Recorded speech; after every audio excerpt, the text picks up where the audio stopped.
पश्चिम बंगाल में ममता के खिलाफ कांग्रेस और वाम दलों के बीच गठबंधन नहीं बल्कि सीटों को लेकर समझौता हुआ है, यानी खेल वोट शेयर का है।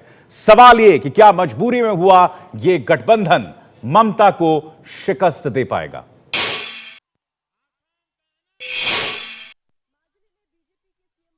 कांग्रेस पार्टी बंगाल में ये तरबूज है, अंदर में लाल, बाहर में हरा।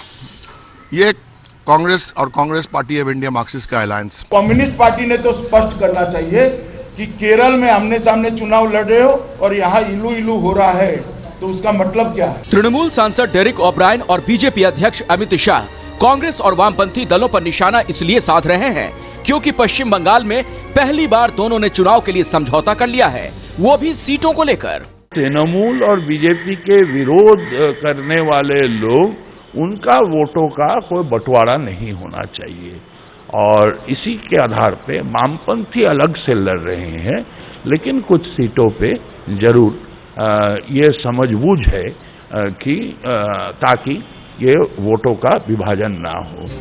कहते हैं दुश्मन का दुश्मन दोस्त होता है। इसी कहावत के मुताबिक कांग्रेस ने 34 साल तक फूटी आंख ना सुहाने वाले वामपंथी दलों से हाथ मिलाया है। वामपंथी 294 में से 215 से ज्यादा सीटों पर लड़ रहे हैं, जबकि कांग्रेस के खाते में 75 सीटें ही छोड़ी गई हैं। कांग्रेस का कहना है कि लेफ्ट से समझौते के बाद उनके कार्यकर्ताओं में नया उत्साह आया है और इसका कांग्रेस को फायदा मिलेगा।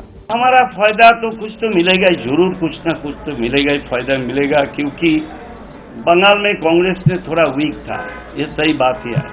अभी बंगाल में कांग्रेस फिर भी तेज आ गया, वर्कर्स लोग का अंदर में तेज आ गया। लेकिन हकीकत जमीनी स्तर पर फिलहाल इसके उलट दिख रही है। कोलकाता में कांग्रेस का आलिशान ये बिल्डिंग है, जिस बिल्डिंग के सामने मैं खड़ा हूँ। कांग्रेस दफ्तर के आगे का नजारा दिखाते हैं, जो कैंपस है उसमें कि किस तरीके से चुनाव चिन्ह जो प्रचार के लिए इस्तेमाल होना चाहिए उसका क्या हाल है। पश्चिम बंगाल में 5 साल पहले तक कम्युनिस्ट पार्टी का 34 सालों तक एक छत्र राज रहा, उससे पहले कांग्रेस का राज रहा और अब भविष्य को संवारने के लिए बड़ी मुश्किल से ही सही दोनों के बीच समझौता हुआ है। आपके चैनल एबीपी न्यूज के कराए ओपिनियन पोल के मुताबिक पश्चिम बंगाल में ममता बनर्जी की टीएमसी को 178, लेफ्ट और कांग्रेस गठबंधन को 110, बीजेपी को 1 और अन्य को 5 सीटें मिल सकती हैं।